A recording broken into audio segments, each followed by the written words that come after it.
किया है ना, तो इसमें थोड़ा सा ये भी एक इशू बनेगा हमारे साथ कि मुझे कंपाइल करने पड़ेंगे साथ साथ। बिल्कुल मैंने कभी भी इसको हाथ लगाया नहीं था इन सिलेबस के ये सब्जेक्ट्स को स्पेसिफिकली। तो ये अभी हम सीए स्टार्ट करने लगे हैं, कंप्यूटर हाँ आर्किटेक्चर। कंप्यूटर, हाँ ये कुछ क्योंकि रिलेटिवली ऑपरेटिंग सिस्टम से मिलता जुलता है, इसमें लोगों की दिलचस्पी बनी बनी रहेगी। क्योंकि इसके बाद जो सब्जेक्ट आएंगे ना, फिर अव्वल तो आप लोग खुद ही कह दोगे सर बस करें हम पढ़ते ही हैं। लेने पड़ेंगे सर, हम पढ़ेंगे। अब जब हमें जब थ्योरी ऑफ ऑटोमेटा या थ्योरी ऑफ कंप्यूटेशन पढ़ाई जाती थी ना, तो हम टीचर से पूछा करते थे कि सर ये पता नहीं क्यों क्यों सब्जेक्ट हमें रखा गया। अब जो टीचर बेचारे थे ना, वो भी इनसे कोई जवाब बन नहीं पाता था। फिर वो हमें जो है ना दाल लगाते थे कि आप देखो ये आप पढ़ रहे हो डीएफए वगैरह एनएफए वगैरह, ये सारा कुछ जो है ना, ये जितनी भी इफ एल्स कंडीशंस आपके साथ लगती हैं प्रोग्रामिंग लैंग्वेजेस में, ये सारी चीजें इवेलुएट होती हैं, ये होता है वो होता है। खैर उसको भी नहीं पता था, हमें भी बात पर चल गई थी। और हमें भी डिग्री वगैरह हमने कर ली थी, हमें नहीं पता था यार ये सब्जेक्ट क्यों पढ़ाए जाते हैं। या फिर वो तो आपने खुद से ऑटोमेटा तो एफर्ट बहुत करना। इजी है सर। इजी है, खुदा का नाम लो। मुझे अपने जो 4 साल 4 साल अपनी, जी ऑटोमेटा। मुझे 4 साल अपनी बीएस डिग्री में और उसके बाद से 6 साल प्रोफेशनल लाइफ में जिस चीज से चिढ़ होती है ना, वो थीरा ऑटोमेटा। हमने बीएस में नहीं पढ़ा, लेकिन ये विजू में अब पढ़ा था जीरो सेमेस्टर में।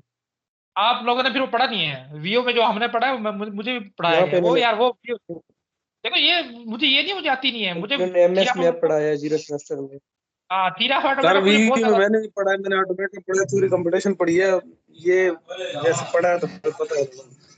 हाँ तो लेकिन यार वो बस एक चीज सब्जेक्ट आपको पसंद नहीं होता। अब थ्योरी ऑफ ऑटोमेटा मेरे इसमें व्यू में मेरे ख्याल में मेरे 89 की 90 मार्क्स है, 4 है उसमें मेरी एमफिल में। लेकिन इसका ये मतलब नहीं है कि मुझे वो पसंद है, बस मेरे ठीक भी है। फोर है। अब हाँ जिसमें मुझे चीज नहीं आती थी उसमें मैंने मेहनत बहुत की है। तो थ्योरी ऑफ ऑटोमेटा में मेरी बहुत ज्यादा मेहनत है, मतलब मैंने पता नहीं कितनी मल्टीपल जगह से उसको पढ़ा है। तब फिर मैं ये हुआ कि अब मैं कह सकता हूँ कि हाँ यार मुझे बेसिक उसकी समझ आ गई है कि यार वो क्यों, समझने की बात मैं कर रहा हूँ, ये नहीं कहता कि मुझे उसकी इंप्लीमेंटेशन भी आ गई, ये नहीं आ गई। फिर मुझे इतना पता चल गया कि हाँ यार ये चीज क्यों यूज होती है, जो जो वो क्यों था ना वो कम से कम अब खत्म हो गया। तो हम अपना स्टार्ट लेंगे इंशाल्लाह कंप्यूटर ऑर्गेनाइजेशन से, तो हम इसका देखते हैं कि क्या क्या हम पढ़ेंगे इस सब्जेक्ट में। तो देखें जी, जो चीजें मुझे लगती हैं कि पीपीएससी के पॉइंट ऑफ व्यू से इंपॉर्टेंट है, तो इनमें से भी अगर हम कोशिश करेंगे कि हफ्ते के हम इसको खत्म करें, क्योंकि अगर हफ्ते में हमने ये खत्म किया तो हम फिर आगे मूव करेंगे। तो इसमें स्पीड हमारी सब्जेक्ट में थोड़ी सी तेज रहेगी, यानी कि पूरे सेशन में। तो इसमें फिर ये है कि आप लोग जो है ना थोड़ा सा उस हिसाब से कोऑपरेट करेंगे मेरे साथ। देखिए वान न्यूमन आर्किटेक्चर को हम देखेंगे, बड़ा मशहूर आर्किटेक्चर है। और उसके साथ ही एक दूसरा नॉन वान न्यूमन है, ये हार्वर्ड है, उसका भी मैं सर हल्का सा टच। रिकॉर्डिंग ऑन कर दे इनकी भी। रिकॉर्डिंग ऑन है, क्यों है मैंने, मैं चेक कर लेता हूँ। रिकॉर्डिंग ऑन है। हाँ रिकॉर्डिंग ऑन है। तो वन न्यूमन आर्किटेक्चर को हम सबसे पहले देखेंगे, साथ इसका एक हार्डवेयर आर्किटेक्चर है या नॉन वन न्यूमन है वो भी हम देखेंगे कि क्या है। मेमोरी हायरार्की को हम देखेंगे, जो उसका पहले जहाँ से सब्जेक्ट स्टार्ट होता है। मेमोरी हायरार्की में फिर हम आगे कैश को देखेंगे, जो जिस हिसाब से मैं स्लाइड बना रहा हूँ, तो कैश तक आज मैंने तकरीबन आधी कंप्लीट कर ली है। उसके बाद हम रजिस्टर वगैरह बस वगैरह को देखेंगे, और उसके बाद इंपॉर्टेंट चीज है इंस्ट्रक्शन सेट आर्किटेक्चर, आईएसए क्या होता है, इसको हम देखेंगे। एड्रेसिंग मोड एमसीक्यूज के हवाले से इंपॉर्टेंट है, वैसे इतना कोई खास इसमें कंसेप्ट है नहीं। मेमोरी ऑर्गेनाइजेशन को भी हम इंशाल्लाह टच करेंगे। और फिर आगे जो ज्यादा इंपॉर्टेंट है वो पाइपलाइनिंग। पाइपलाइनिंग क्या होती है इसको इंशाल्लाह ताला हम देखेंगे। और उसके साथ ही इंटरप्ट को हल्का हल्का सा टच करेंगे कि इंटरप्ट क्या होती है। तो कंप्यूटर आर्किटेक्चर को देख लें क्या होता है। इसकी जो देखो आर्किटेक्चर और ऑर्गेनाइजेशन में फर्क तो है, वो किताबी बातें हैं, मैं आपको सीधे सीधे बता देता हूँ क्या फर्क है। आयरन मैन मूवी किसने देखी है?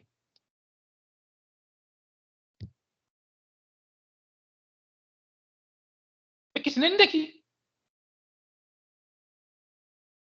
कौन से सर? Iron man part 1। देखिए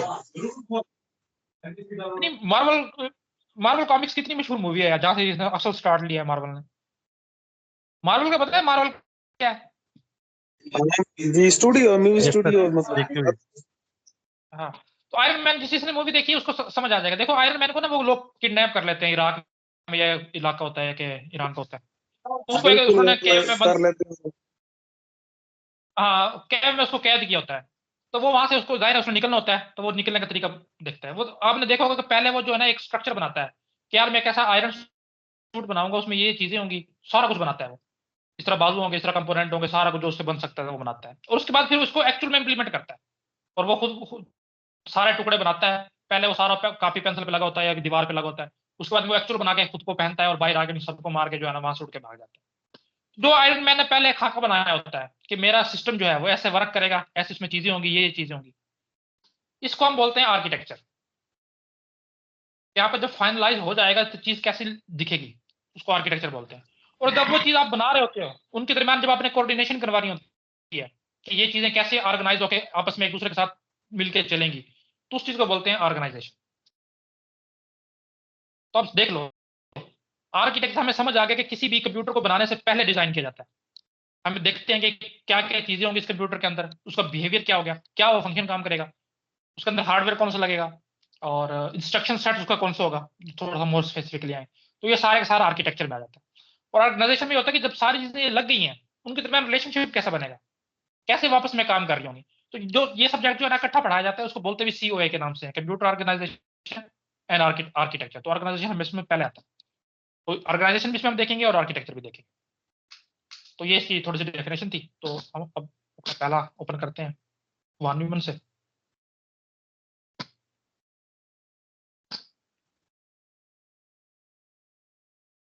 अच्छा, वॉन न्यूमन जो है ना साइंटिस्ट है, प्रेस्टन यूनिवर्सिटी में ये काम करता था, शायद अभी भी हो, अभी तो मुझे इसका एग्जैक्ट स्टेटस नहीं पता। इसको अगर हम ये कहें ना कि कंप्यूटर हिस्ट्री का ना सबसे इंटेलिजेंट बंदा वॉन न्यूमन है, तो ये गलत नहीं है। यानी कि कंप्यूटर साइंस वाले जिन दो बंदों से बहुत ज्यादा इंस्पायर है ना, उनमें सबसे नंबर पे तो इसमें तो कोई दो राय नहीं, एलन ट्यूरिंग है। मतलब एलन ट्यूरिंग का जो कंप्यूटर साइंटिस्ट पे एहसान है ना, वो तो हम कभी बता ही नहीं सकते। उसके बाद जो दूसरा नंबर पे बंदा आता है ना जिसने कंप्यूटर इसमें हिस्ट्री में बहुत ज्यादा काम आसान किया है, तो वो न्यूमन है। मैं आपको बता दूं कि अमेरिका में जो है ना यूनिवर्सिटीज में पढ़ाने का या प्लेसमेंट का एक अलग हिसाब होता है। उसमें कोई भी बंदा जो है ना अ, सबसे पहले असिस्टेंट वगैरह लगता है, फिर उसके बकायदा लेक्चरशिप मिलती है, फिर वो एसोसिएट प्रोफेसर, असिस्टेंट प्रोफेसर और आखिर में प्रोफेसर। यानी कि 50 की एज से अगर कोई पहले बंदा कोई किसी को प्रोफेसर देख लेना, बड़े उसके लिए हैरत की बात होती है। क्या इस बंदे की ना उसको पता चल जाता है कि बड़ी अचीवमेंट है, इस बंदे ने कोई ऐसा एक्स्ट्राऑर्डिनरी काम किया हुआ है कि 50 के ऐसे पहले प्रोफेसर। जैसे उनके पाकिस्तान में भी आप देख लें, 50 हमारे पास जो ग्रेड है ना कॉलेज लेवल पे वो 20th ग्रेड होता है। और मेरे ख्याल में मोस्ट ऑफ द जो बंदे हैं ना वो 19th ग्रेड में रिटायर हो जाते हैं, 20th बहुत कम लोग पहुंच पाते हैं। जो ऐसा होता है कि जैसे अब हमारे पास एक दो हैं कि जो जिन्होंने डिग्री की थी 22-23 साल की उम्र में, और फौरन उनकी प्लेसमेंट हो गई 23 साल की उम्र में, 24 साल की उम्र में। वो बंदे जो है ना 20वां ग्रेड अचीव कर पाते हैं, वो भी जाके 54-55 साल की उम्र में जाके वो प्रोफेसर बनेंगे। वॉन न्यूमन की मैं इंट्रोडक्शन के लिए या उसकी एबिलिटी के लिए सिर्फ इतना बता दूं, ये बंदा 30 ईयर की उम्र में जो है ना प्रोफेसर था, फुल फ्लैज प्रोफेसर। तो आप देख लें किसने कितना काम किया होगा और क्या क्या किया। उसने एक आर्किटेक्चर दिया था कि जो भी कंप्यूटर सिस्टम बनाया जाए ना, अगर वो इस हिसाब से बनाया जाए ना तो उसके अंदर ये प्रॉस एंड कॉन्स होंगे। तो वो हम देखते हैं कि वॉन न्यूमन का आर्किटेक्चर क्या था। तो देखिए जी, von Neumann computer architecture design was proposed in 1945, कि उसने एक आर्किटेक्चर दिया था कि कोई भी कंप्यूटर सिस्टम इस तरह से असेंबल किया जाना चाहिए 1945 में। और पहले उसका नाम था von Neumann's computer architecture, computer भी उसका अंदर नाम था। It was later known as von Neumann's architecture. बाद में जब इसके रिसर्च पेपर वगैरह पब्लिश हुए ना तो उसमें से कंप्यूटर का लफ्ज जो है वो हज़फ कर दिया गया, और आज तक इसको वॉन न्यूमन आर्किटेक्चर के ही नाम से जाना जाता है। वॉन न्यूमन क्या है उससे पहले आपको समझना चाहिए कि कंप्यूटर्स की हमारे पास दो टाइप्स होती है। एक हमारे पास होता है फिक्स्ड प्रोग्राम कंप्यूटर्स, और एक हमारे पास होता है store program computer. Fixed program computer जैसा कि कैलकुलेटर है, इसमें जो फंक्शनैलिटीज OEM की तरफ से यानी कि जिसने कंप्यूटर बनाया है उन्होंने जो ऐड कर दिया ना वही रहेंगी, आप इसमें मॉडिफिकेशन नहीं कर सकते। बहुत सारी चीज आपकी दुनिया में आप ऐसे देखते हो जो फिक्स्ड प्रोग्राम कंप्यूटर्स की कैटेगरी में आती है, जैसे एक मैंने अभी बता दी है। इसके अलावा कोई भी स्मार्ट चीज है, लेट्स से ओवन वगैरह है, वो भी सारा फिक्स्ड प्रोग्राम कंप्यूटर में आता है। दूसरा हमारे पास है स्टोर्ड प्रोग्राम कंप्यूटर। इसमें क्या है कि आपको ना एक मेमोरी प्रोवाइड की जाती है, इसमें जो है ना आप अपनी मर्जी से कोई भी इंस्ट्रक्शन दे दो और फिर जो आपका मेन प्रोसेसर है वो उसी इंस्ट्रक्शन को जो है ना एग्जीक्यूट करेगा। यानी कि आप अपनी मर्जी से इस कंप्यूटर को मॉडिफाई कर सकते हैं। दूसरे लफ्जों में कहने की बात यह है। तो देखो स्टोर में क्या लिखा हुआ है, these can be programmed to carry out many different task. यानी कि कोई जनरल स्पेसिफिक पर्पज नहीं है, जनरल पर्पज बन गया है क्योंकि इसमें आपको रीप्रोग्रामिंग करके अपनी मर्जी से काम ले सकते हो। Applications are stored in them, यानी कि सॉफ्टवेयर इसमें स्टोर्ड होते हैं और इसी वजह से इसका नाम स्टोर क्योंकि होते हैं इसलिए इसका नाम स्टोर्ड प्रोग्राम कंप्यूटर दिया गया कि इसमें प्रोग्राम स्टोर्ड हुए हैं। तो जो वन ह्यूमन आर्किटेक्चर है ना वो स्टोर्ड प्रोग्राम कंप्यूटर पे बेस करता है। यानी कि ऐसे कंप्यूटर्स जिसमें आप रीप्रोग्रामिंग कर सकते हैं, अलग से इंस्ट्रक्शन अलग से टास्क देके उनको आप एग्जीक्यूट करवा सकते हैं। तो ये हमारे पास दो कंप्यूटर्स की टाइप्स हैं, फिक्स्ड और स्टोर्ड। तो देखो कुछ चीजें हैं जो आपने याद रखनी है। मॉडर्न कंप्यूटर जितने भी आज के दौर में आपको पता चल ही गया होगा कि वो स्टोर्ड कंप्यूटर्स होते हैं। Are based on a stored program concept introduced by John von Neumann. In this stored program concept programs are data. Program में अब क्या क्या आ सकता है, या तो डाटा आ सकता है या प्रोग्राम खुद है, यानी कि कोई भी इंस्ट्रक्शन। यानी दो चीजें स्टोर हो सकती हैं। आपको पता है आपके कंप्यूटर में दो चीजें हैं, या तो कोई फाइल है या कोई सॉफ्टवेयर है, तीसरी कोई चीज नहीं है। फाइल में सारी चीजें आ जाती हैं, video audio images text docs सारी चीजें। और इसके अलावा प्रोग्राम्स में सारी एप्लीकेशन आ जाती हैं, गेम्स वगैरह जितनी भी है, यूटिलिटी सॉफ्टवेयर सिस्टम सॉफ्टवेयर जो भी है। तो दो ही चीजें होती हैं, या तो प्रोग्राम या डाटा। दोनों चीजें are stored in separate storage unit. ये दोनों चीजें एक अलग स्टोरेज यूनिट में स्टोर की जाती हैं जिसको हम क्या कहते हैं, मेमोरीज। जैसे आप हार्ड डिस्क में स्टोर हुई है तो वो एक मेमोरी है।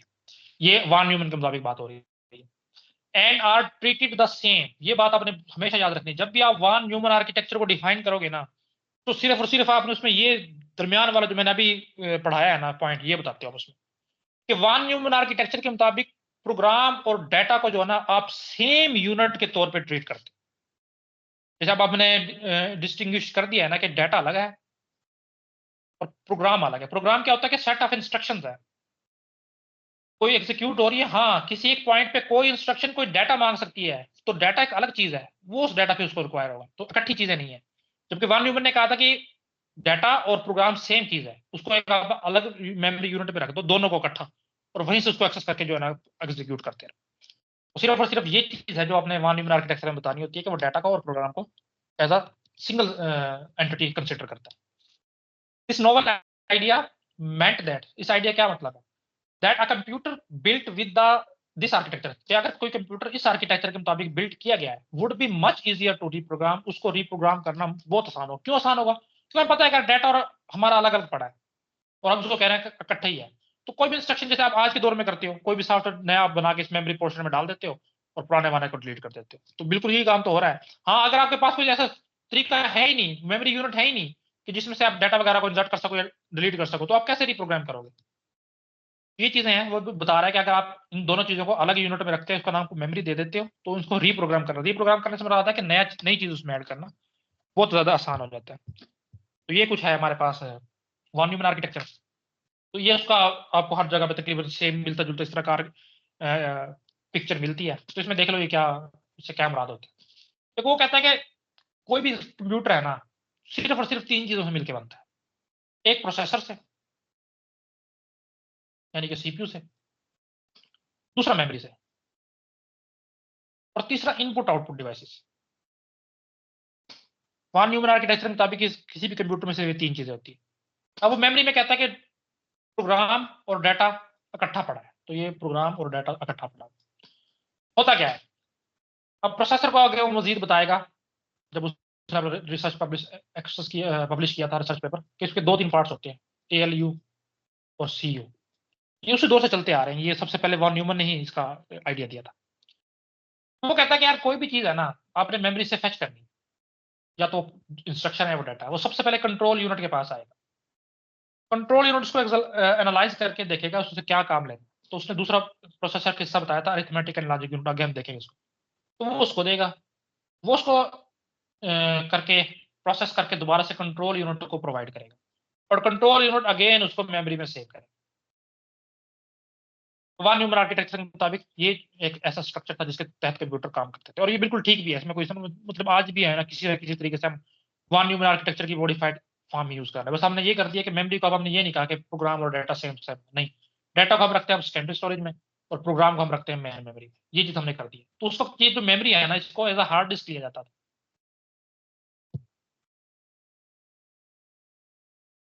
इसको as a hard disk consider किया जाता था, तो इसलिए वो कहता था कि इसे दोनों चीजें इसी में रख। और बाकी इनपुट आउटपुट वैसे तो आपको पता है, जो जितनी भी होती हैं वो भी हम देख लेंगे जब इसको आगे एक्सप्लेन करते हैं। तो देखो, इसी स्ट्रक्चर को जो हमने अभी देखा है, आईएसए भी बोलते हैं, इंस्ट्रक्शन सेट आर्किटेक्चर। वो कहता है कि इस पे तीन चीजें होती हैं, सीपीयू, मेमोरी यूनिट और इनपुट आउटपुट डिवाइस। अब इनको हम हल्का हल्का सा देख लेते हैं, वैसे तो आप लोगों को पता है, लेकिन क्योंकि हम शुरू से पढ़ रहे हैं तो हम जल्दी से ओवरव्यू कर लेते हैं। सेंट्रल प्रोसेसिंग यूनिट आप सबको पता है कि क्या होता है। ऐसा सर्किट है जो किसी भी इंस्ट्रक्शन को एग्जीक्यूट करता है। तो हर जगह यही चीज है, तो ये यहाँ पे भी यही चीज है। An electric circuit use for the executing the instruction of a computer program. उसने कहा था जितनी भी इंस्ट्रक्शन होंगी ना, वो सारी की सारी इस पार्ट में एग्जीक्यूट होंगी। अब मजीद वैन न्यूमन इसको मजीद आगे थोड़ा सा डिफाइन किया कि इसमें तीन पार्ट हो सकते हैं। कंट्रोल यूनिट होगा, अरिथमेटिक एंड लॉजिक यूनिट होगा, और कुछ रजिस्टर्स होंगे। और अभी भी हमारा अभी देखते हो ये तीन चीजें हैं प्रोसेसर के अंदर, या तो कंट्रोल यूनिट है, या एएलयू है, या रजिस्टर्स। तो देखो, अब हम देखते हैं इन तीनों चीजों का अलग अलग। अरिथमेटिक एंड लॉजिक यूनिट आपको पता है, या तो वो कोई कैलकुलेशन का काम परफॉर्म करते हैं अरिथमेटिक, या कोई लॉजिक का एंड आर वगैरह का काम परफॉर्म करते हैं। ये दोनों काम जो है वो एएलयू यूनिट करता है। Perform the required micro process operations for executing the instruction. सारे के सारे इंस्ट्रक्शन यहीं पे एग्जीक्यूट होती हैं। अलाउज अरिथमेटिक, क्या करता है अरिथमेटिक, यानी कि add, subtraction etcetera. And logic, logic में क्या कहा जाता है, एंड और नॉट एटसेट्रा। ये सारे के सारे ऑपरेशन एएलयू में होते हैं। तो कंट्रोल यूनिट क्या करता है, कंट्रोल यूनिट का नाम ही बता रहा है, कंट्रोल करेगा इन सारी चीजों को। Controls the operation of components. इसके जो बाकी कंपोनेंट्स हैं, बाकी दो बच गए हैं, एएलयू और रजिस्टर्स, हाँ उन्हीं को कंट्रोल करेगा। और इसके अलावा मेमोरी को भी, और आईओ डिवाइसेस को भी। जाहिर है हम पता है कि सबको सीपीयू ही कंट्रोल करता है। तो सीपीयू में एक तो पार्ट है एएलयू, वो तो कंट्रोल करता नहीं है, तो दूसरा पार्ट बच गया सीयू, तो वही करता है सबको कंट्रोल। तीसरा रजिस्टर्स है। रजिस्टर्स हमें पता है कि लेट्स से कि ए जमा बी माइनस सी, ये एग्जीक्यूट करनी है इंस्ट्रक्शन। तो लेफ्ट टू राइट स्कैन करेगा, पहले ए और बी को प्लस करेगा, उसके जवाब लेट से आता है डी। तो इस डी को वैल्यू को उसने कहीं पे तो स्टोर करना है ना, तो इस इंटरमीडिएटरी या टेम्पररी मेमोरी रिजल्ट को स्टोर करने के लिए हमने सीपीयू को ही प्रोवाइड की हुई है मेमोरी। उस मेमोरी का नाम है रजिस्टर, और रजिस्टर कुछ भी नहीं है। टेम्पररी वैल्यू स्टोर कर सकते हैं, टेम्पररी रजिस्टर स्टोर कर सकते हैं, टेम्पररी एड्रेस स्टोर कर सकते हैं। ये तीन चीजें कर सकते हैं। अब हम देखेंगे कि इंस्ट्रक्शन में तीन चीजें बारी बारी आती हैं जब हम थोड़ा सा आगे चलेंगे। तो ये कुछ रजिस्टर और उनकी डिस्क्रिप्शन है जो वान न्यूमन के मुताबिक काम करते थे। उसने कहा था कि 5 रजिस्टर जो है ना वो एक कंप्यूटर में होते हैं। पहले नंबर पे उसने कहा था मेमोरी एड्रेस रजिस्टर, एड्रेस को होल्ड करेगा। मेमोरी डाटा रजिस्टर या बफर रजिस्टर भी इसको बोलते थे, जो डाटा हार्ड डिस्क से उठ के आ रहा होता था सीपीयू के पास, या सीपीयू से जा रहा होता था रैम के, ये सॉरी मेमोरी के पास, तो वो टेम्परली हमें स्टोर करवाना होता था। तो डाटा रजिस्टर में, जैसे अभी मैंने एग्जांपल दी थी डी की, तो वो डाटा रजिस्टर में स्टोर हो जाता। अरिथमेटिक एक्यूमुलेटर, तो ये जब एएलयू अपना काम परफॉर्म कर रहा होता था, तो जो उसकी इंटरमीडिएटरी वैल्यूज होती थी वो एसी में यानी कि एक्यूमुलेटर में स्टोर की जाती थी। पीसी आपको पता है प्रोग्राम काउंटर है, नेक्स्ट इंस्ट्रक्शन जो एग्जीक्यूट करवानी हो, और आईआर जो करंट इंस्ट्रक्शन एग्जीक्यूट हो रही हो, उनका एड्रेस इन दो में होता है। ये वही चीजें हैं, तो इसमें इतनी खास कोई चीज है कोई नहीं, लेकिन क्योंकि हमने आर्किटेक्चर को पूरा पढ़ना है तो पढ़ना पड़ेगा। वॉन न्यूमन ने बसेस का भी कंसेप्ट दिया था कि ये तो हमने बता दिया कि डाटा प्रोसेसर से रैम के अंदर या मेमोरी के अंदर ट्रांसफर हो रहा है, और वहां से फैच भी हो रहा है, तो हो कैसे रहा है एक्चुअली। उसने बसेस का भी कंसेप्ट दिया था। उसने कहा था कि बस क्या होती है कि फ्लो ऑफ डाटा को हम बस कहते हैं, और डाटा हमें पता है करंट की फॉर्म में फ्लो करता है, तो दूसरे लफ्ज में फ्लो ऑफ करंट को बस बोल देते हैं। बस होती क्या है, कभी आप अपने सीपीयू को ओपन करें तो अंदर वो स्ट्रिप्स ही पड़ी होती हैं, 4 5 10 12 वायर्स का इकट्ठी आपस में जुड़ी होती हैं, उन्हीं को बसेस बोलते हैं। उन बसेस का क्या काम है कि जितने भी आपके अंदर कंप्यूटर के कनेक्शन पार्ट्स हैं, सीडी रोम है, डीवीडी रोम है, हार्ड डिस्क है, अच्छा, और उसके अलावा पावर सप्लाई है, और इस तरह की जितनी चीजें जो पेरिफेरल में आ जाती हैं, जिनको बाहर से आप अटैच कर सकते हो, उनसे वो निकल के सीपीयू के या कम से कम मदरबोर्ड के अंदर इंटर हुई होती हैं। यानी कि मदरबोर्ड से डाटा वहां जा रहा होता है, मदरबोर्ड से जाहिर डाटा सीपीयू से ही आएगा, या वहां से सीपीयू पे पास आ रहा होगा। तो बस वो जरिया है जो एक कंप्यूटर के एक कंपोनेंट से दूसरे कंपोनेंट तक डाटा पहुंचाने का काम करती है, और ये होती है वायर्स की फॉर्म में। तो देखो डाटा बस क्या है, तीन, पहले हम बस को डिफाइन कर लेते हैं कि देखो, data is transmitted from one part of a computer to another part, जो उसके इंटरनल है, बाहर वाला नहीं, ये प्रिंटर वगैरह नहीं, जो अंदर लगे हुए हैं, RAM, hard disk, cash, CD ROM, इस तरह की चीज। करेक्टिंग ऑल मेजर इंटरनल, देखो आपने बता भी दिया कि इंटरनल कंपोनेंट सिर्फ, तो उनके दरमियान जो डाटा ट्रांसफर हो रहा है वो बसेस के थ्रू हो रहा है। 3 टाइप्स की बसेस हैं, आजकल भी हम यही पढ़ते हैं, डाटा बस, एड्रेस बस और कंट्रोल बस। डाटा बस क्या है? उसने कहा जी डाटा को जो ट्रेवल लेके चलती है, लेट्स से सीपीयू की जरूरत पड़ी है, तो एक इंस्ट्रक्शन 5 पड़ी है, वो कहता है उसको रैम से उठा के मुझे दो ताकि मैं कर सकूं एग्जीक्यूट, तो वो जो लेके आ रही है ना, ये डाटा बस लेके आई। और डाटा बस आपने याद रखनी है कि हमेशा बाई डायरेक्शनल होती है, ये हार्ड डिस्क से या रैम से लेके भी आ सकती है और सीपीयू से लेके वापस भी जा सकती है, तो ये बाई डायरेक्शनल होगी। Address bus, it carries the address of data, यानी कि अब 5 तो डाटा है ना, ये तो डाटा लेके जा रही थी डाटा बस, लेकिन ये 5 जिस लोकेशन पे पड़ा है, लेट्स से लोकेशन है x1 f4c, ये कोई रैम के अंदर जगह है, तो ये जो एड्रेस होगा ना, ये एड्रेस बस के अंदर प्रोसेसर बताएगा एड्रेस बस के थ्रू कि मुझे ये डाटा चाहिए, और वहां से फिर डाटा इस एड्रेस में मौजूद जो होगा वो डाटा बस लेके आके मेमोरी के अंदर इंसर्ट करवाएगी। तीसरी हमारे पास है कंट्रोल बस, कंट्रोल के नाम से जाहिर है कंट्रोल करती है। It carries control commands from the CPU in order to control and coordinate all the activities within the computer. CPU ने कोई भी इंस्ट्रक्शन देनी है किसी भी पार्ट को, वो कंट्रोल बस के थ्रू जाती है। तो ये सिंपल सी इसकी बस इसकी डेफिनेशन। तो तीसरा पार्ट, दूसरा पार्ट जो उसने बोला था वो मेमोरी यूनिट था, तो मेमोरी यूनिट को भी हम देख लेते हैं क्या होता है। Memory unit is collection of storage cells. आपको पता है कि रैम की बात कर लो या हार्ड डिस्क की बात कर लो, हमने बहुत डिटेल में इनको अपने बेसिक स्ट्रक्चर उसमें पढ़ा था। हार्ड डिस्क की बात करें तो हम ब्लॉक्स तक गए थे, बल्कि ब्लॉक्स के अंदर हम बाइट्स तक भी गए थे, तो हम ये कह सकते हैं कि हार्ड डिस्क जो है ना बाइट्स का कलेक्शन है। और जब हमने रैम को पढ़ा था तो हम बिट लेवल तक गए थे कि एक्चुअल में डाटा जो है ना बिट लेवल पे स्टोर होता है रैम के अंदर। वही कह रहा है कि memory unit is a collection of storage cells, ये सेल, ये बिट को ले लो या बाइट को ले लो, together with associated circuits needed to transfer information in and out of storage. तो वो कह रहा है कि स्टोरेज और कुछ भी नहीं है, सिर्फ और सिर्फ सेल्स हैं जो आपस में जुड़े हुए हैं, और कुछ इसके साथ सर्किटरी है जो डाटा को स्टोर भी करवाती है या वहां से कहीं और पहुंचाती है।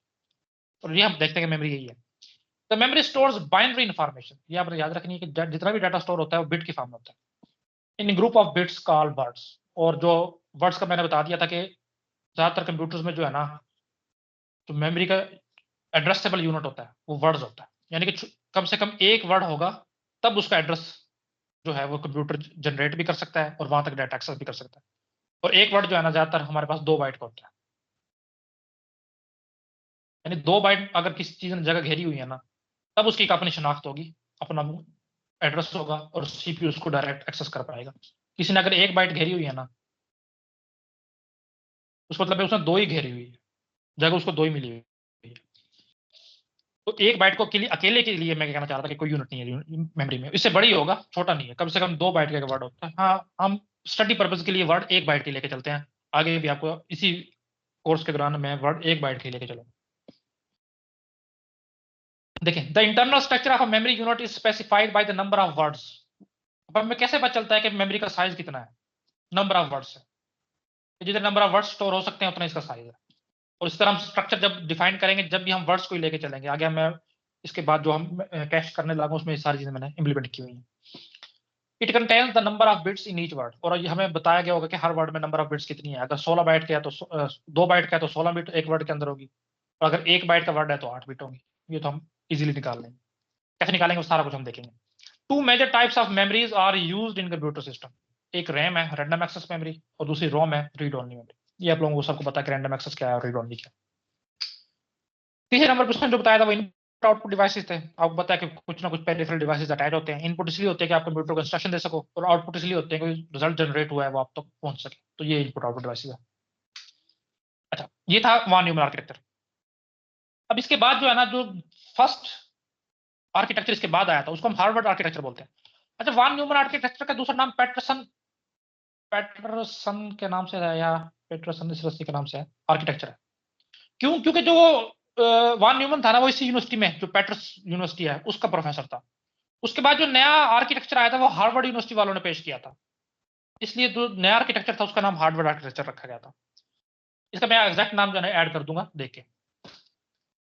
उसने और कुछ भी नहीं किया, वॉन न्यूमन का थोड़ा सा मॉडिफाई किया था। उसने कहा था देखो, डाटा और इंस्ट्रक्शन सेम नहीं है, उनके लिए अलग अलग मेमोरी यूनिट होना चाहिए। उसने वही किया, इंस्ट्रक्शन मेमोरी यूनिट को अलग कर दिया, डाटा मेमोरी यूनिट को अलग कर दिया। देखो वो वान न्यूमन कंसिडर करता था कि हार्ड डिस्क में डाटा और इंस्ट्रक्शन इकट्ठे पड़ा है, और हार्ड डिस्क में और बेशक इंस्ट्रक्शन बेशक डाटा पड़ा है। मसला ये था कि सीक्वेंशियल एक्सेस थी। लेट्स से कि 4 नंबर पे कोई चीज पड़ी है ना, पहले आपको 1 वाली रीड करनी थी, फिर 2 वाली, फिर 3 वाली, फिर 4 वाली। तो इसलिए अगर प्रोसेसर ने एक दफा 4 वाली मांग ली है ना, तो थोड़ी देर उसको वेट करना पड़ता था, और हो सकता है ये सिर्फ डाटा और इंस्ट्रक्शन हो भी ना। तो ये कहा कि यार ठीक है, आप ऐसा करो, इंस्ट्रक्शन को अलग कर लो और डाटा को अलग कर लो। अब किसी वजह से उसने 4 नंबर वाला डाटा मांगा है ना, तो इंस्ट्रक्शन आप सेकंड नंबर वाली चला सकते हो, कम से कम डाटा आता रहेगा वो, क्योंकि अलग मेमोरी यूनिट है, वो यहाँ से इसके थ्रू आ जाएगा, और इंस्ट्रक्शन जो है ना अलग बस के थ्रू रन कर। दूसरा लफ्ज़ में आप कह सकते हो कि हार्वर्ड आर्किटेक्चर में डाटा और इंस्ट्रक्शन के लिए अलग अलग मेमोरी यूनिट प्रोवाइड कर दिया गया था। जबकि मैंने बताया था कि वान न्यूमन में सबसे पहले आपने जिक्र इस चीज का करना है कि वान न्यूमन में इन दोनों चीजों को as a single entity consider किया जाता था, उनको कहा जाता था कि एक ही मेमोरी यूनिट में उनको रखा जाए। तो ये हार्वर्ड आर्किटेक्चर है। जो उसके बाद मजीद एक मॉडिफाइड हार्वर्ड आर्किटेक्चर भी जो आजकल यूज हो रहा है, वो हम इंशाल्लाह नेक्स्ट देखेंगे। अच्छा जी, इसके बाद हम देख लेते हैं मेमोरी हायरार्की को। ठीक है, इसमें कोई मसला तो नहीं है वान न्यूमन में? No sir. No sir. ठीक है,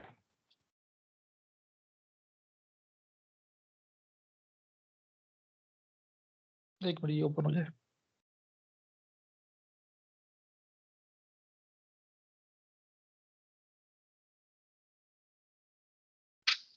देखो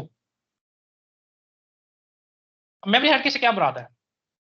इन a computer system design, memory hierarchy is an enhancement to organize the memory such that it can minimize the access time।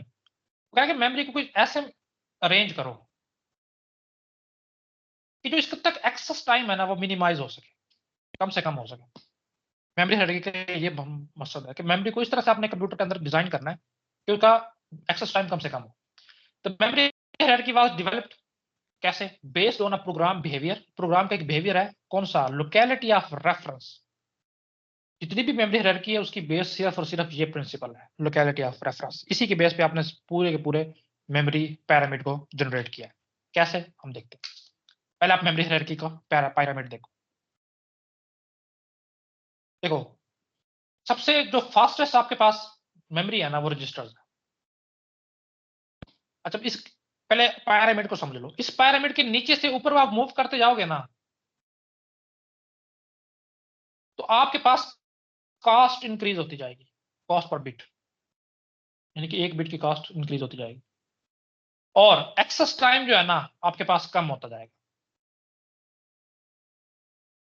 इसी तरह अगर आप इस पैरामीटर के नीचे मूव करते जाओगे, एक्सेस टाइम आपका इंक्रीज करता जाएगा, कैपेसिटी इंक्रीज करती जाएगी, कॉस्ट लो होती जाएगी। इस तरह से ये बनी हुई है। तो सीपीयू सबसे टॉप पे है, इसको मतलब है इसकी कॉस्ट पर बिट सबसे हाई है, एक्सेस टाइम सबसे कम है, कैपेसिटी इसकी सबसे कम है, और बाकी क्या चीज रहेगी? हाँ जी, दो ही चीजें हैं। सीपीयू हमने रजिस्टर को थोड़ा सा पढ़ लिया किस लिए होता है, मजीद हम जब इसको बहुत पूरा हमारा सब इस पे चैप्टर है रजिस्टर पे, हम इसको देखेंगे। रजिस्टर के फौरन बाद कैश मेमोरी आती है। इसको इंशाल्लाह आज मैं आपको लोगों को तफसील से समझाऊंगा कि L1, L2, L3 क्या होती है। ऑपरेटिंग सिस्टम में भी बहुत दफा आती थी, उस वक्त मैं यही करके जान छुड़ा लेता करता था कि हम आर्किटेक्चर में जब कभी पढ़ा तो पड़ेगा। तो इंशाल्लाह आज के बाद आप लोगों को कभी कंफ्यूजन नहीं होगी कि L1, L2, L3 में क्या डिफरेंस है। रैम की दो टाइप्स आपको पता होगा, एस रैम और डी रैम। जो एस रैम होती है ना, उसको बार बार करंट नहीं चाहिए होता अपनी मेमोरी को याद रखने के लिए। कैश उससे बनती है, एस रैम से, थोड़ी सी कॉस्टली होती है। और जो डायनामिक रैम है उसको बार बार जो है ना करंट चाहिए होता है, ताकि वो अपने आप की याद रख सके कि मैंने क्या सेव रखा हुआ है। सिंपल मोस्ट डेफिनेशन की ये है एस की और डी की। तो कैश मेमोरी उससे बनती है जिसको बार बार करंट नहीं चाहिए होता, और जबकि मेन मेमोरी से बनती है जिसको बार बार करंट चाहिए होता है। अच्छा, मेन मेमोरी के बाद हमारे पास मैग्नेटिक डिस्क है जिसको आप हार्ड डिस्क भी बोलते हो। उसके बाद ऑप्टिकल डिस्क है जिसको आप डीवीडी या सीडी बोलते हो, और मैग्नेटिक टेप है, अब ये यूज नहीं होती। कभी आपने देखो बैकअप पर्पज के लिए यूज हुआ करती थी। कभी आपने कोई मूवी वगैरह देखी हो, किसी से उन्होंने कोई डाटा चोरी करना हो ना, वो एक ब्लैक कलर की चकोर सी डिस्क निकालते हैं किसी भी सर्वर वगैरह में से, वो मैग्नेटिक टेप हुआ करती थी। और मैग्नेटिक डिस्क यही है जो आपके पास सेकेंडरी डिस्क यानी कि हार्ड डिस्क यूज हो रही है। तो ये इसका मेमोरी हायरार्की है। तो इसमें रजिस्टर हम देख लेते हैं क्या है। Register are small high-speed memory units located in the CPU. They are used to store the most frequently used data and instruction. ये भी हमें पता है. Register have the fastest access time. सबसे ज़्यादा access time जो है सबसे कम यानी fastest इनका है. And the smallest storage capacity. लेकिन मसला ये है कि smallest storage capacity है. Typically ranging from कितने 16 से लेके 64 बिट तक एक रजिस्टर हो सकता है. कैश मेमोरी क्या है जी? Cache memory is a small fast memory unit located close to the CPU. CPU के साथ ही लगी होती है. It store frequently use data and instruction. हमने देख लिया इसमें फ्रीक्वेंटली यूज डाटा या इंस्ट्रक्शन होती है. Cache memory is design to minimize the time it takes. अच्छा, इसमें हमने कैश हिट और मिस का अभी हम आगे देख लेते हैं, इसका पूरा चैप्टर है. लेकिन ये क्या है कि हमने एक्सेस टाइम को मिनिमाइज करना होता है, इसका ये पर्पज. मेन मेमोरी देख लो, रैंडम एक्सेस मेमोरी है. कोई भी एड्रेस आप दो उस तक डायरेक्ट पहुंच सकते हो. ज्यादा कैपेसिटी होती है कैश की निस्बत, लेकिन हार्ड डिस्क की निस्बत कम कैपेसिटी. स्लो भी है कैश की निस्बत. अच्छा, कोई भी प्रोग्राम या इंस्ट्रक्शन जिस पे सीपीयू ने काम करना है वो लाजमी मेन मेमोरी में या कैश में या रजिस्टर में होना चाहिए. इनके अलावा कंप्यूटर को मैं अक्सर एक लफ्ज बोलता हूँ कि कंप्यूटर को पता ही नहीं होता कि आपके कंप्यूटर में, ऑपरेटिंग सिस्टम को पता ही नहीं होता कि आपके कंप्यूटर में हार्ड डिस्क लगी हुई है, यानी कि सीपीयू को, ऑपरेटिंग सिस्टम को नहीं, सॉरी सीपीयू. दो टाइप्स हैं, स्टैटिक और डायनामिक. फर्क मैंने बता दिया है कि स्टैटिक रैम जो होगी उसको कंटिन्यूसली करंट चाहिए होगा, सॉरी डायनामिक को. और स्टैटिक को कंटिन्यूसली नहीं चाहिए होगा, बस एक दफा उसको मिल गया तो काफी 2-3-4 घंटों तक वो अपने अंदर जो भी चीज है उसको सेव रख सकती है. सेकेंडरी स्टोरेज है, हार्ड डिस्क है, ज्यादा कैपेसिटी है, फास्टर सॉरी एक्सेस टाइम्स का स्लो है, लेकिन कैपेसिटी ज्यादा है, ज्यादा डाटा स्टोर कर सकते हो और वर्चुअल मेमोरी वगैरह में इसका काम आता है, वो हम सारा देख के आ चुके.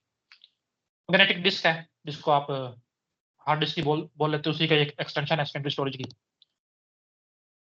सर्कुलर प्लेट्स आप कभी अपने खोल के देखिए तो अंदर घूमने वाली एक प्लेट होती है इसके अंदर. तो ये वही चीजें हैं जो मैंने डिटेल मैंने बता दी कि बैकअप पर्पज के लिए यूज होती थी, अब यूज नहीं होती. तो इसके अंदर एक फिल्म होती थी, जैसे आपने वो पुराने जमाने में टेप रिकॉर्डर आया करते थे, उस तरह की एक फिल्म सी हुआ करती थी, उसके वीसीआर, ऊपर खोल जैसे लगता वीसीआर वाले जो कैमरे होते थे या था. दूसरे जो हाँ, हाँ. ये कवर्ड होती थी, बिल्कुल वैसी होती थी.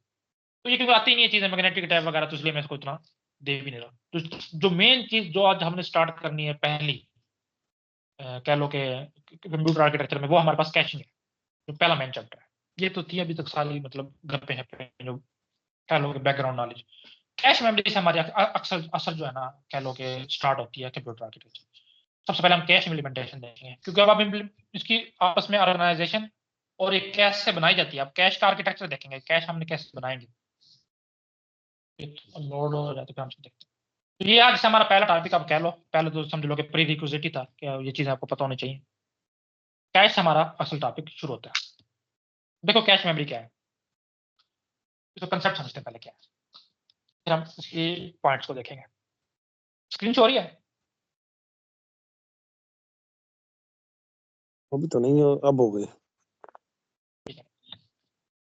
तो हमें पता है कि कोई भी चीज है ना आप इंस्टॉल करते हो, चाहे वो कोई सॉफ्टवेयर है चाहे कोई डाटा है, वो सेकेंडरी स्टोरेज के अंदर आगे रिजाइड करता है. लेट्स से कि मैंने गेम की जीटी है फॉर एग्जांपल, कोई सेकेंडरी स्टोरेज के अंदर है. अब मैं जैसे ही इसको डबल क्लिक करता हूँ तो क्या होता है कि ये इसका डिमांड पेजिंग और उसके थ्रू हम देख लेते हैं कि पूरी नहीं आ रही, कुछ पार्ट आ रहा है. तो अब अभी लेके चलते हैं कि फॉरवर्ड फार यार, तो लेट्स से ये सारी सारी उठ के ना ये प्राइमरी मेमोरी में आ गई. उठ के आने से बता दें कि जो मॉडर्न कंप्यूटर्स है ना, रैम के जो डाटा सेक्शन में ऐसा कोड ले आते हैं. लेट्स से इसके 10 लाइन ऑफ कोड है, तो ये कोड यहाँ पे आ जाएगा. उसके बाद सीपीयू को कंट्रोल सिग्नल दिया जाएगा कि भाई कोड आ गया, अब आप अपना काम शुरू करो. सीपीयू उसकी जो पहली इंस्ट्रक्शन है इसको एग्जीक्यूट करेगा, यानी इस पे वर्क शुरू करेगा. अब उसको जो भी चीज चाहिए होगी ना, लेट्स से यहाँ पे इसको चाहिए कि हार्ड डिस्क के अंदर से ना एक फाइल पड़ी है जो सॉन्ग प्ले करती है जीटीए का, लोडिंग स्क्रीन, लेट्स से मैं ये कह लेता हूँ, या पिक्चर ले लो जो पहली पिक्चर आती है, इस इंस्ट्रक्शन पे इसने वो डिमांड की है. तो ये फौरी तौर पे देखेगा कि आप कैसे देखेगा, वो हम देख चुके हैं पेज टेबल के थ्रू. जैसे भी प्राइम मेमोरी में किया है स्टोरेज, ये मेमोरी इमेज अवेलेबल है, हाँ ये लफ्ज ये पड़ा है, ये क्या करेगा फौरन से उठा के इस पे जो है ना शो करवा देगा मॉनिटर पे. एक नॉर्मल इसका बिहेवियर है. लेट्स से इसको वही इमेज चाहिए था, इसने देखा क्या रैम के अंदर है, नहीं है. तो अब इसको देखो, मैंने काफी दफा कह चुका हूँ सीपीयू को नहीं पता सेकेंडरी स्टोरेज कोई चीज भी है. उसके बाद ये जब भी कोई प्रॉब्लम आता है ना सीपीयू को, इसके पास सिर्फ एक ही तरीका है, वो ऑपरेटिंग सिस्टम के पास, सिस्टम सॉफ्टवेयर के पास जाते हैं। उसको नहीं मिला, उसने फौरन से ऑपरेटिंग सिस्टम को कहा कि भाई मुझे ये चीज चाहिए और ये ला के दो। यही हमने पढ़ा था कि ऑपरेटिंग सिस्टम इंटरफेस प्रोवाइड करता है, मुख्तलिफ कम्युनिकेशन करवाता है मुख्तलिफ कंपोनेंट्स के साथ। तो ये वही चीज हम पढ़ना शुरू करेंगे। तो उसको अगर कोई चीज नहीं मिली, लेकिन सीपीयू ने एक ही काम करना है, ऑपरेटिंग सिस्टम के पास चला जाता है। ऑपरेटिंग सिस्टम आप हमने बहुत डिटेल से पढ़ लिया है कि हार्ड डिस्क से उठा के ला के यहाँ पे टाइम में सेव करवाएगा और सीपीयू को ओके का मैसेज देगा। फिर सीपीयू को पता चल जाएगा कि यहाँ पे पड़ा है। कैसे पता चल जाएगा वो हम देख चुके हैं पेज टेबल के एड्रेसिंग के थ्रू। और सीपीयू वहां से वो डाटा उठा के मॉनिटर पे शो करवा देगा। अच्छा, उसके बाद हमने वहां पे एक कंसेप्ट देखा था एसोसिएटिव मेमोरी या लुक-असाइड बफर का।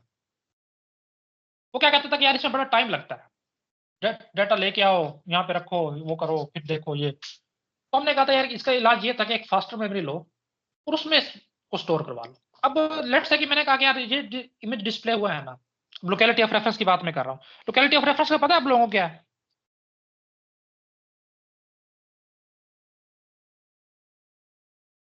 कि वो किस जगह रेजिड कर रहा है, आया इधर हार्ड डिस्क में है या मेन मेमोरी में? ये रेफरेंस है, लोकेलिटी ऑफ रेफरेंस ये है। नहीं तो डेटा की बात कर रहे, रेफरेंस तो नहीं, रेफरेंस तो उसका एड्रेस है sir. Locality of look reference ये है असाइड सर बफर में क्या कि करता है? जब वो डेटा लेने जाता है मेन मेमोरी से तो साथ उसके साथ वाला डेटा भी ले आता है कि हो सकता है नेक्स्ट टाइम सीपीयू को ये डेटा चाहिए होगा। बिल्कुल ऐसे ही।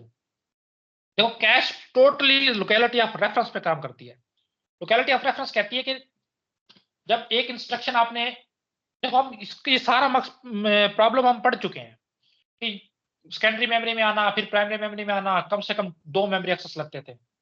तो 2 मेमोरी एक्सेस में जितना टाइम लगता है सीपीयू फ्री बैठा है।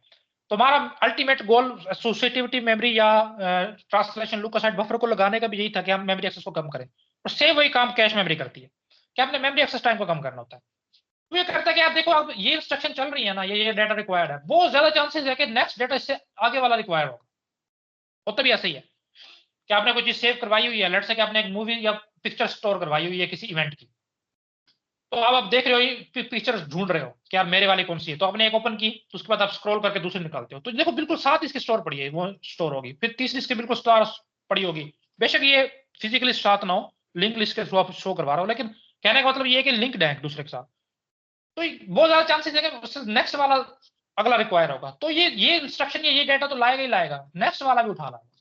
नेक्स्ट दोनों प्राइमरी मेमोरी में आ गए, अगर नेक्स्ट वाकई सीपीयू ने वो डिमांड किया होता है ना, तो उसको फौरन से मिल जाता है।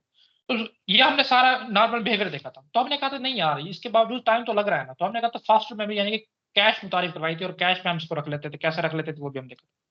तो कैश अब हम देखते हैं क्या काम करती है।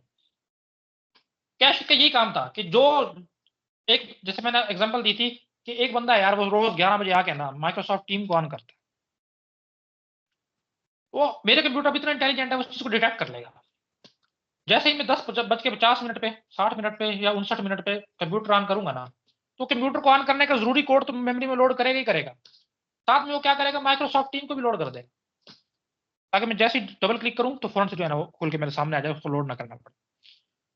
अच्छा, इसका एक स्टेप आगे ये था कि जितनी भी लेटेस्ट या रिसेंटली यूज्ड इंस्ट्रक्शंस है ना, हम ये मान के चलते हैं कि वो बार बार यूज होती है। जैसे अभी मैं लाइन ड्रा कर रहा हूँ ना, इसकी इंस्ट्रक्शन कहीं ना कहीं सेव होगी ऑपरेटिंग सिस्टम में, और मैं बार बार यही लाइन ड्रा कर रहा हूँ, तो बार बार मेमोरी से भी मुझे लानी पड़ रही है। मेरा क्या था यार, ये बहुत जो बार बार यूज हो रही है ना, उसको मेमोरी से फास्टर मेमोरी में स्टोर करवाया जाए। और मुझे पता है कि मेमोरी से यानी कि प्राइमरी मेमोरी से फास्टर मेरे पास कैश है, तो इसका जो स्पेसिफिक कोड है ना, वो मैंने पक्का पक्का कैश में रख दिया जब तक कि मेरा सेशन चल रहा है। तो जब भी मैं लाइन ड्रा करता हूँ, उसको कोड चाहिए होता है, मैं सर आपकी आवाज प्राइमरी नहीं आ मेमोरी में प्राइमरी मेमोरी में मुझे जाना नहीं पड़ता, कैश मेमोरी से ही मिल जाती है और वहीं से मैं इसको स्टोर कर लेता हूँ, यानी कि मैं एग्जीक्यूट कर लेता हूँ। तो इस तरह ये हमारे पास कैश मेमोरी का कंसेप्ट है कि जो मोस्ट रिसेंटली यूज डाटा होता है ना, उसमें से कुछ डाटा, सारा नहीं, कुछ डाटा का कैश मेमोरी में स्टोर किया जाता है, ताकि हम ये मान के चलते हैं कि अभी यूज हुआ है तो नेक्स्ट अभी मजीद यूज हो सकता है। तो जब अगर नेक्स्ट टाइम यूज हो तो हमारे पास वो रेडीली अवेलेबल है। अब ये काम कैसे करती है, हम मोस्ट रिसेंटली यूज डाटा लाते कैसे हैं, अगर कैश मेमोरी फिल हो जाए तो फिर क्या करना है, ये सारा हम इंशाल्लाह इसी चैप्टर में पढ़ेंगे। तो देखो पहला टाइप्स देखो कैश की, 3 टाइप्स की कैश है, L1, L2 और L3। अब इनको मैं इलस्ट्रेशन से आपको समझाता हूँ। तो देखो आपको ये सामने नजर आ रहा होगा, L1, L2 और L3। अब जितनी किसी लेवल उसका कैश का लेवल जो है ना लो है, यानी कि L1 लो लेवल है, L2 उससे थोड़ा हाई है और L3 उससे थोड़ा हाई। तो जितना लो लेवल है ना वो सीपीयू के उतने ही ज्यादा करीब है, उतने ही ज्यादा क्लोज है। ये बात आप मान लो कि 1 वाली बिल्कुल सीपीयू के साथ अटैच है, 2 वाली थोड़ी दूर है और 3 वाली उससे बहुत ज्यादा दूर है। इस तरह करके आप इसकी समझ लो। अब ये कहां कहां पे लगी होती हैं ये हम देखते हैं। तो देखो ये लेट्स से मेरे पास सीपीयू है, इसके साथ ही जो है ना सीपीयू के अंदर ही हमने कुछ रजिस्टर बिल्ड किए होते हैं अंदर ही, यानी कि सीपीयू के अंदर की बात कर रहा हूं मैं। इसको हम बोलते हैं L1 कैश। अच्छा, उसके बाद क्या है ये लेट्स यहाँ पे सीपीयू लगा हुआ है, ये बाकी मदरबोर्ड का पोर्शन है। तो सीपीयू के साथ मदरबोर्ड में हमने एक और कैश बनाई होती है। क्यों बनाई होती है? देखो सीपीयू का अपना साइज एक तो हमने छोटा रखना होता है ताकि वो एफिशिएंट हो सके।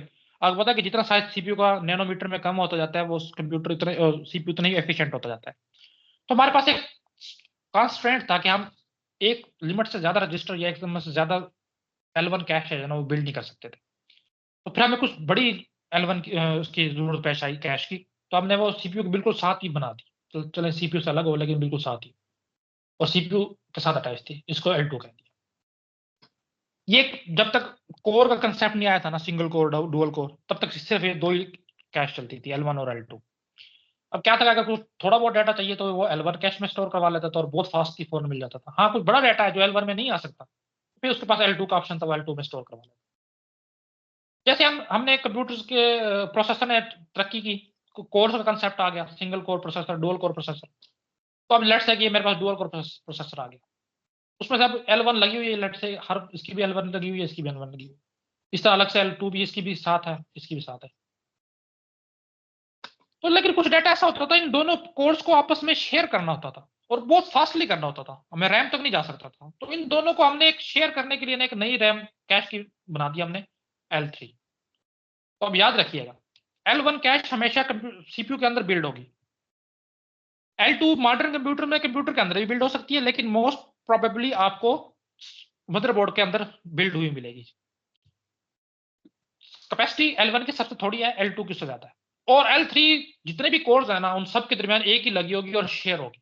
L1 L2 हर कोर की अलग अलग होगी, हर प्रोसेसर की अलग अलग होगी। 8 प्रोसेसर है, 8 कोर है, 8 L1 और L2 होगी, जबकि L3 सिर्फ एक होगी और जितने भी कोर्स होंगे सारे उसको शेयर करेंगे। ये डिवीजन है L1 L2 और L3 की, तो इसको याद रखना। तब हम पढ़ लेते हैं।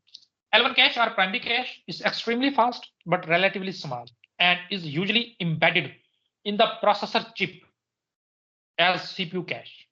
वही तो चीज हम पढ़ चुके हैं। L2 कैश सेकेंडरी कैश भी बोलते हैं, मोर कैपेसियस यानी कि कैपेसिटी ज्यादा है देन L1 से। L2 कैश में भी एम्बेडेड ऑन द सीपीयू, हाँ सीपीयू में भी एम्बेड की जा सकती है, और it can be a separate chip या अलग चिप हो सकती है, और को processor and have a high speed alternate system बस कनेक्टिंग थ्रू। तो ये बात है कि साथ भी लग सकती है मदरबोर्ड पे या बिल्ड भी हो सकती है। लेवल 3 देखो, specialised memory developed to improve performance of L1 and L2, इन दोनों की परफॉर्मेंस को इंप्रूव करने के लिए।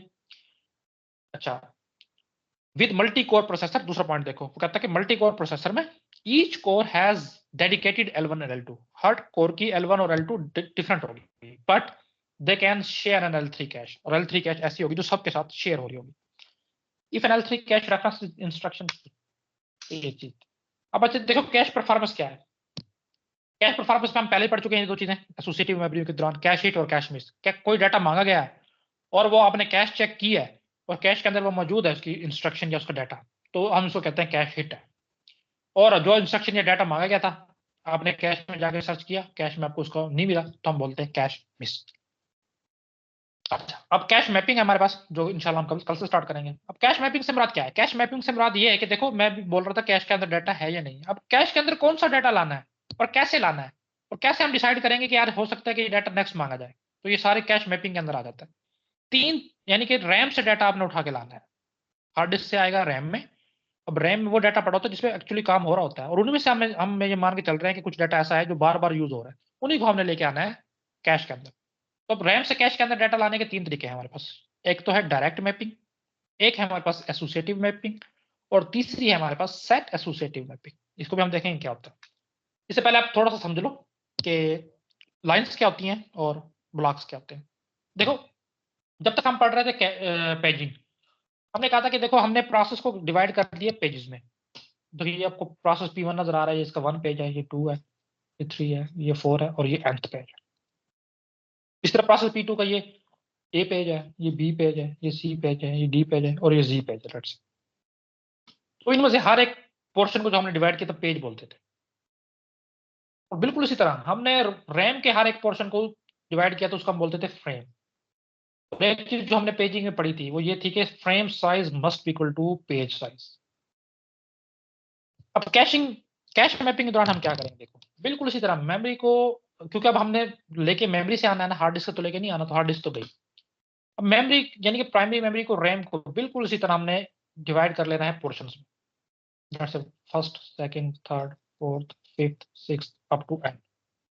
और इनमें से हर एक पोर्शन अब कहलाएगा ब्लॉक। और कैश मेरे पास यानी कि थोड़ी आजादी पाता है, बिल्कुल इसी तरह कैश को भी मैंने ब्लॉक्स में, सॉरी सेगमेंट्स में डिवाइड कर लेना है। फर्स्ट ब्लॉक, 2 ब्लॉक, 3 ब्लॉक और लेट्स से केथ ब्लॉक। और इनमें से हर एक ये सेगमेंट या डिवीजन कहलाएगी लाइन। और बिल्कुल जैसे इक्वल उसमें थी पेजिंग में, बिल्कुल यहाँ पे भी line size must be equal to block size. ये चीजें क्लियर है?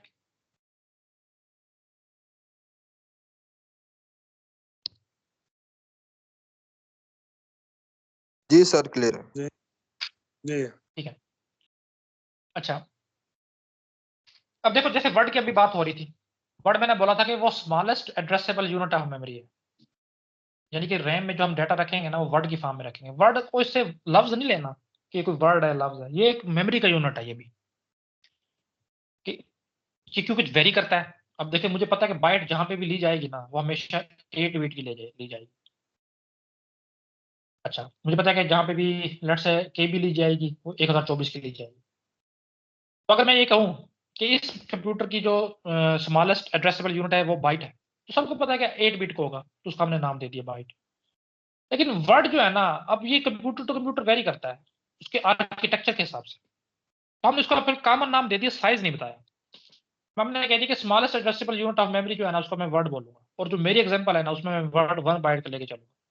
कहीं कहीं पे ये 8 बाइट तक कभी एक्सपेंड किया होता है, तो ये फिक्स नहीं है, आर्किटेक्चर टू आर्किटेक्चर वेरी करता है।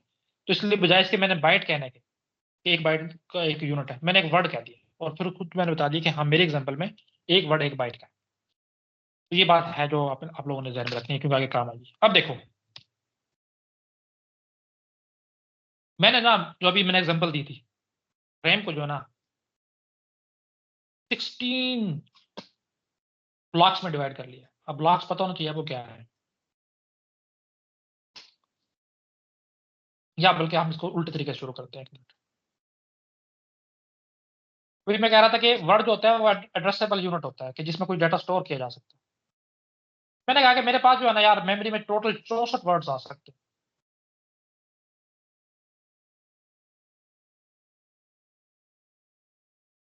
और मैंने मेमोरी को डिवाइड करना है ब्लॉक्स में, तो ब्लॉक का साइज होगा, अब मैं बता रहा हूँ, 4 वर्ड्स। यानी कि एक वर्ड में, सॉरी एक ब्लॉक में 4 वर्ड्स आ सकते हैं। अब मुझे बताओ मेरे पास टोटल नंबर ऑफ ब्लॉक्स कितने होंगे?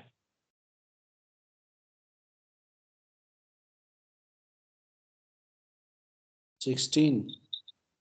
कैसे आपको आपने निकाला ये 64/4 आ जाना ना सर। ठीक है 64 वर्ड टोटल है और एक ब्लॉक में 4 वर्ड्स आ सकते हैं, तो 16 ब्लॉक मुझे चाहिए होंगे 64 वर्ड्स को स्टोर करवाने के लिए। तो बिल्कुल यही बात है, 16 मुझे पता है कि तो मैंने ये 16 ब्लॉक बना लिए, देखो आपको नजर आ रहा है। और अब मैंने नंबरिंग कर दिया अंदर, ये फर्स्ट वर्ड है, ये सेकंड वर्ड है, ये थर्ड, ये फोर्थ, 0 से स्टार्ट कर रहा हूं मैं, ये फिफ्थ, ये सिक्स्थ अप टू 63। तो 0 से 63 टोटल 64 वर्ड्स मेरे पास मैंने मेमोरी में शो करवा दी। अब इसमें एक चीज आपने नोट करनी है, देखो नंबर ऑफ ब्लॉक्स मेरे पास हैं 16, और नंबर ऑफ वर्ड्स मेरे पास हैं 64। अब इनको मैंने बिट्स में रिप्रेजेंट करना है, तो 16 को रिप्रेजेंट करने के लिए मुझे कितनी बिट्स चाहिए होंगी? यानी कि मैंने 0 से लेके 15 तक अगर नंबर प्रेजेंट करने हैं तो कितने बिट्स की मुझे जरूरत पड़ेगी? 4 4 bits. Bits sir 4 bits. ठीक है। 4 और अगर 0 से लेकर 63 यानी 64 वर्ड्स को मैंने रिप्रेजेंट करना हो, फिर कितने बिट्स की जरूरत पड़ेगी? 6 bits. 6 बिट्स। बिट। बस ये चीज आपने याद रखनी है, आगे कहाँ पाएंगे। अब खुद आप लोग बता रहे हो, बाद में ये नहीं कहना सर कंफ्यूज कर दिया। ये बात वही लिखी गई है कि 64 वर्ड्स हैं, अगर मैंने निकालना हो कि इनको रिप्रेजेंट करने के लिए कितनी बिट चाहिए होंगी, तो हम हमेशा लॉग लेते हैं। तो मैंने लॉग को स्किप करके डायरेक्ट आपको बता दिया कि 6 बिट्स चाहिए। इसी तरह अगर मेरे पास नंबर ऑफ ब्लॉक 16 है, उनको डिवाइड रिप्रेजेंट करने के लिए मुझे कितनी बिट्स चाहिए होंगी, तो उसके लिए भी हम लॉग लेंगे, लेकिन हम लॉग को रिप्रेजेंट करके स्किप करके डायरेक्ट हम पता चल गया कि 4 बिट्स चाहिए। अब देखो, जो हमारे पास एड्रेस होता है ना, उसको हम P और A यानी कि फिजिकल एड्रेस बिट्स में रिप्रेजेंट करते हैं कंप्यूटर के अंदर। ठीक है। अब जो मेरी स्पेसिफिक एग्जांपल है, सर ब्लॉक इसमें का मुझे मतलब हम ये कह सकते हैं कि जी ब्लॉक में भी सेल होते हैं। ब्लॉक मतलब ये कह सकते हैं कि इतनी मेमोरी लोकेशंस होंगी टोटली, और वो नंबर ऑफ बिट्स जो हम निकाल रहे हैं वो ये नहीं है कि इन मेमोरी लोकेशंस को रिप्रेजेंट करने के लिए इतनी बिट्स रिक्वायर्ड है। नहीं, मेमोरी लोकेशन आपके पास वर्ड्स है, वर्ड्स को आप मेमोरी लोकेशन बोल सकते हो, ब्लॉक को नहीं। अच्छा, नहीं ब्लॉक, फिर हम ब्लॉक को मतलब हम ये क्यों कह रहे हैं कि इन ब्लॉक को रिप्रेजेंट करने के लिए 4 बिट्स रिक्वायर्ड होंगी, या लॉग लेके वटेवर देखो, जो भी आंसर आता है। जो एड्रेसेबल मेमोरी है ना आपके पास, वो है वर्ड।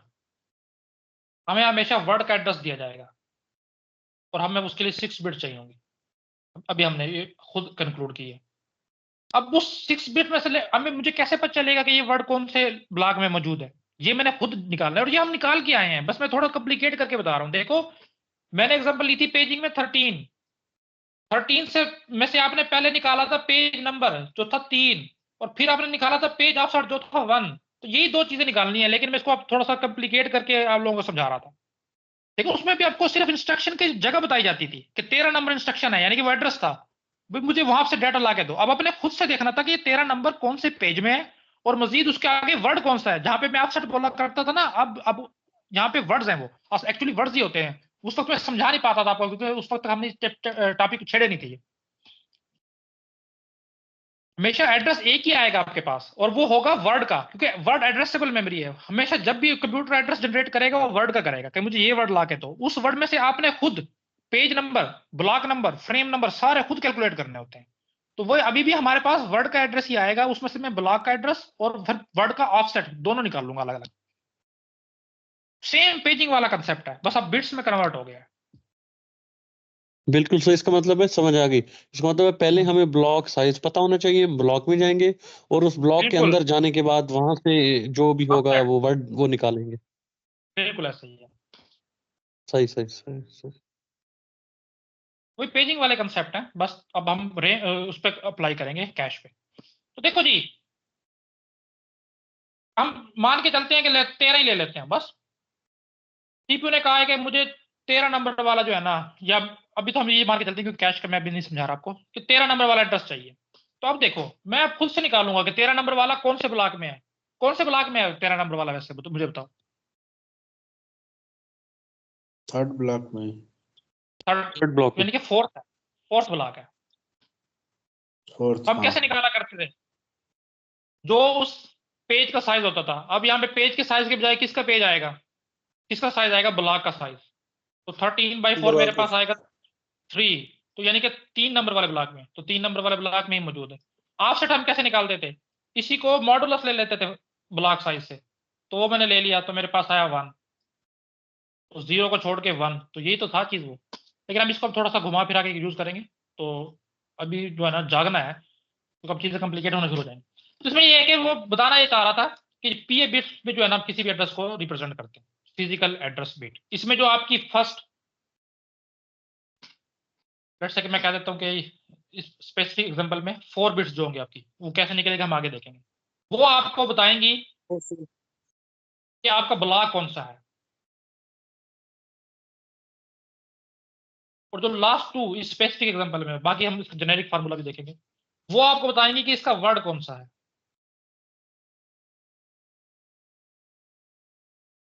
ठीक है,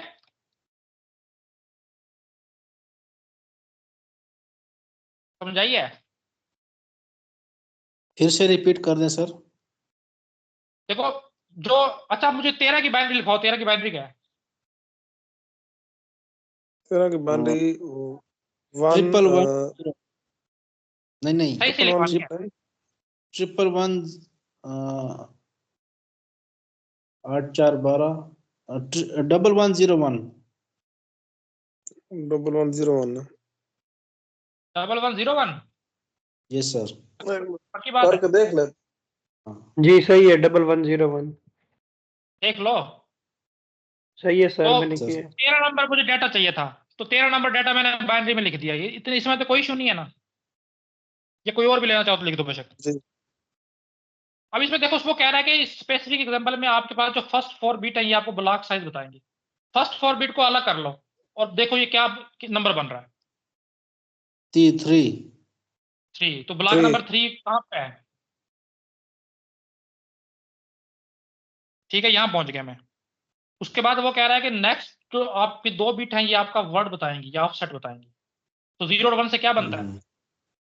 1 1, तो 1 इंडेक्स ये रहा, 0 से क्योंकि नंबरिंग स्टार्ट हुई है, यहाँ पे देख लो। समझाइए? चाहिए। हाँ जी। मतलब 6 बिट्स जो साला यूज हुए फिजिकल एड्रेस रिप्रेजेंट करते हैं, उससे हाँ, फिर हम डिटरमाइन। हाँ स्पेसिफिक ये, एग्जांपल में हाँ हाँ। तो मैंने और ये 64 वर्ड, यस अगर सर। वर्ड 128 हो गए तो फिर 7 बिट्स आपको चाहिए होंगी रिप्रेजेंट करने के लिए। अगर वर्ड्स आपके 256 है तो फिर आपको 8 बिट्स चाहिए होंगी। तो हम चीज़ों को कम कॉम्प्लिकेट कर रखना चाह रहे हैं अभी, इसलिए मैंने 6 तक रखी है ताकि ये चीज़ें कवर भी होना शुरू हो जाए और आपको समझ में आना शुरू हो जाए। तो एक्चुअल में पेजिंग भी ऐसी वर्क करती है, लेकिन पेजिंग को हम बाइनरी में लेके नहीं जाते ना, इतना हम डिटेल से पढ़ते हैं। बस हमें ये पता है ये यहाँ से एड्रेस आएगा, और मैंने उसको निकालने के तरीके आपको लोगों को बता दिए थे कि डिवीजन से और मॉडुलर से निकलते हैं। तो एक्चुअल में वो आप ठीक थे, वो भी मतलब ये नहीं गलत निकालेंगे, निकलता वैसे ही है, लेकिन एक्चुअल में पीछे उसके आर्किटेक्चर कैसे काम करता है वो ये चीजें हैं जो अब हम पढ़ना स्टार्ट करेंगे। तो ये है कि जब आपने ये पढ़ ली ना, इसके बाद आपको पेजिंग वगैरह भी बहुत अच्छे से समझ आ जाएगी। तो आज के लिए इतना ही, कल इंशाल्लाह ताला हम इसी को आगे डायरेक्ट मैपिंग से स्टार्ट करेंगे। आज यहाँ तक आपको कम से कम ये जरूर पता होना चाहिए कि नंबर ऑफ ब्लॉक्स कैसे निकालने हैं, कितनी बिट्स दरकार होती हैं, वर्ड्स क्या है और वर्ड्स को पता करने के लिए कितनी बिट्स चाहिए। कल फिर आपको डायरेक्ट मैपिंग फिर समझ आएगी, या आगे जितनी भी हम पढ़ेंगे। ठीक है, कोई क्वेश्चन है आज के जी, जी। इसमें, कोई इशू है? इसमें स्पीड थोड़ी सी हमारी तेज रहेगी। ठीक है, मैं पहले बता रहा हूँ, कुछ चीजें होंगी जो मैं आपके एंड पे छोड़ूंगा। जैसे अभी मैंने रीडिंग शायद 1-2 स्लाइड्स की नहीं की, क्योंकि वो मैं मान के चल रहा था कि रजिस्टर वगैरह आसान। तो स्पीड में हमने तेज रखनी है, तो इसको ये नहीं देखना कि सर अपने सिर से उतार रहे हैं जो भी है। तो चीजें वाकई पढ़ने की, जैसे अभी ये पढ़ने की थी हमने तकरीबन आधा घंटे इस पे लगाया है कि ये कैसे निकालना है। जो नई चीजें हैं उसको हम लर्न करने की कोशिश करेंगे, जो चीजें हमें ऑलरेडी पता है उनको हम फिर ऐसे ही करेंगे। लेकिन मैं लिख दिए हैं ताकि जब भी आप लोग खुद से पढ़ो तो कम से कम आप तो पढ़ो इन चीजों को। सर ये क्वेश्चन है, पीपीएससी के ये ऑपरेटिंग सिस्टम जो है ना सर 30 बिट्स और 64 बिट्स, इसका क्या मतलब होता है? मतलब ये आर्किटेक्चर बेस्ड